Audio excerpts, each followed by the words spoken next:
गंजबारी डोक्यावर पदर आहे नाही पदर कशाला मग हाडं. बघा व्हिडिओ चालू झाला तर लगेच पदर घेतला. मग. संस्कृती संस्कृती संस्कृती जपित आहे आपले. तर नमस्कार मंडळी, मी सोनी. स्वागत आहे तुमचं सोनीच्या विश्वामध्ये. तर मी आली आहे माझ्या खऱ्या विश्वामध्ये. आता तुम्हाला प्रश्न पडला असेल ना, खरं विश्व म्हणजे नेमकं कोणतं? माझं खरं विश्व म्हणजे माझं गाव. माझं गाव म्हणजे माझं सासर. तर मी आली आहे माझ्या सासरी आणि 4-5-6 महिने झाले जवळजवळ आम्ही काही गावाला आलोच नव्हतं. खूप दिवस झालं मला खूप इच्छा होत होती गावाला जायची, पण काही यायला मिळालंच नाही.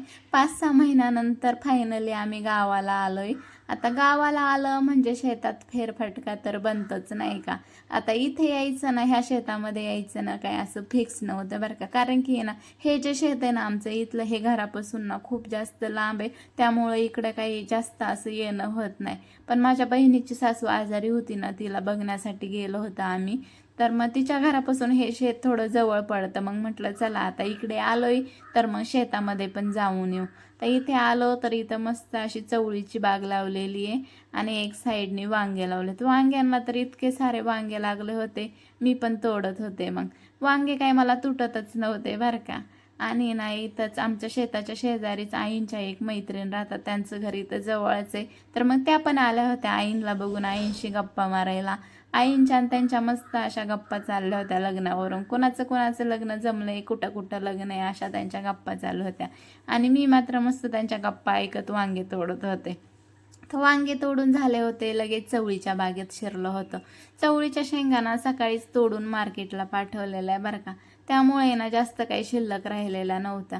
मला तर इथं खूप जास्त कन्फ्युजन होत होतं, कुठली तोडू कुठली नको. आणि आहो मात्र मला शिव्या घालत होते, कशाला घेते, खात नाही तर, त्या कवळ्याच कशाला तोडते, असं त्यांचं बोंबलणं चालूच होतं. पण मी काही त्यांच्याकडे लक्षच नाही दिलं. आणि खरं म्हटलं ना, खरंच आमच्या घरामध्ये ना चवळीच्या शेंगांची भाजी ना कुणालाच एवढी जास्त आवडत नाही. त्यामुळं ते म्हणत होते घेऊच नका. पण आईंचं चाललं होतं राहू दे ग, ह्या मैत्रिणीला द्यायला होतील थोड्या, त्या मैत्रिणीला द्यायला होतील थोड्या, म्हणून आम्ही तोडत होतो. मला तर एवढ्याशा शेंगा म्हणजे सापडलेल्या. आणि आई बघा किती लांबपर्यंत तोडत गेल्या होत्या. तर कशी आहे आमची चवळीच्या शेंगांची बाग. आणि इथे ना आम्ही 1 वर्षानंतर ह्या शेतामध्ये मी आले असेल बरं का. मागच्या वर्षी आले होते गहू कापायला फेब्रुवारीमध्ये, तर 1 वर्षानंतर आत्ता आले. आणि ना मागच्या वर्षी गहू कापताना ह्याच वावरामध्ये ना मी खूप जास्त रडली होती. का तर मला गहूच कापता येत नव्हता आणि मी पहिल्यांदाच गहू कापला होता. आणि गहू ना माझ्या हाताला आहे ना, म्हणजे पूर्ण गहू कापून कापून ना असे फोडं आले होते. आणि ते उन्हामुळे ना खूप जास्त त्याची आग व्हायची. त्यामुळे ना मी खूप जास्त रडली होती ह्याच वावरात गहू कापताना. आणि त्यानंतर डायरेक्ट आत्ता 1 वर्षांनीच आली आहे. आणि बघा आत्ता पण ना 5:45 झाले तरी पण इतकं जास्त ऊन आहे ना, सगळं ऊन असं तोंडावरती चमकत होतं. आणि मी एवढ्या शेंगा तोडलेल्या त्या दाखवत होत्या आहोनला. आणि आईंनी भरपूर साऱ्या शेंगा तोडल्या होत्या. तर कशी आहे आमची चवळीची बाग? आवडली का तुम्हाला? नक्कीच कमेंट करून सांगा. आणि तुम्ही कधी येत आहे आमचं शेत फिरायला, या तुम्हाला आवडलं असेल तर तुम्ही पण या शेत फिरायला. मी नक्कीच तुम्हाला आमचं शेत दाखवत.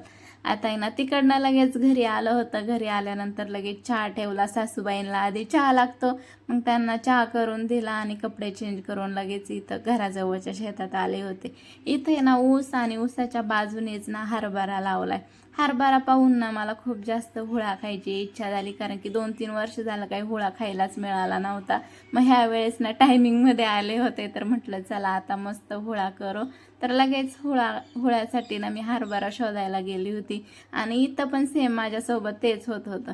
तर एवढा सारा हरभरा बघून ना मला खूप जास्त कन्फ्युजन होत होतं, हे झाड घेऊ का ते झाड घेऊ. आता झाडापाशी गेला का वाटायचं नाही हे नको, हे छान दिसतं हे घेते. असं करून करून ना थोडासा हरभरा हे केला.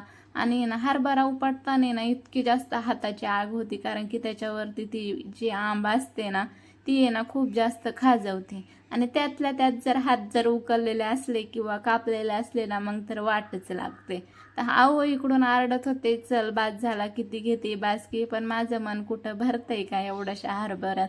मी आहे ना काय माझं मन आवरतच नव्हतं. त्यामुळं मी हे हरभरा उपटतच होते. खूप जास्त हरभरा उपटून फायनली माझं मन भरलं. आणि एवढा ना एका हाताला इतका जड झाला होता एवढा हरभरा.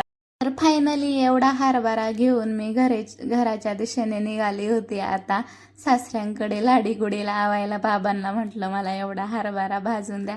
तर तुम्ही केला का नाही हुळा मला नक्कीच कमेंट करून सांगा.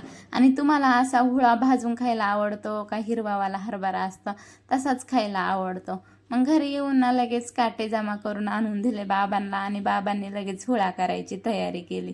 तर ना अर्धा भाजून घेतला बाबांनी. आधी थोडासा भाजला तर मला काट्या पण सापडत नव्हत्या, त्यामुळे ना कंजूससारख्या एवढ्याशाच काट्या घेऊन आले होते मी. तर बाबांनी घेतला लगेच भाजायला आणि मी मात्र ना मांजरीसारखी अशी एकटक लावून इथं बसलेलीच होती. कधी हुळा होतोय आणि कधी मी खाते असं मला झालं होतं. तर तुम्ही खाल्ला का नाही हुळा? तुम्हाला आवडतो का हुळा? मला नक्कीच कमेंट करून सांगा. आणि कसा वाटला आमच्या गावाकडील ब्लॉग? आवडल्यास लाईक करा, शेअर करा, सबस्क्राईब करा. भेटूया पुढच्या ब्लॉगमध्ये. आता एवढा सारा हुळा बनून तयार आहे. आम्ही मस्त हुळ्यावरती ताव मारतो गरम गरम आणि राहिलेला वाळून ठेवतो. Bye bye.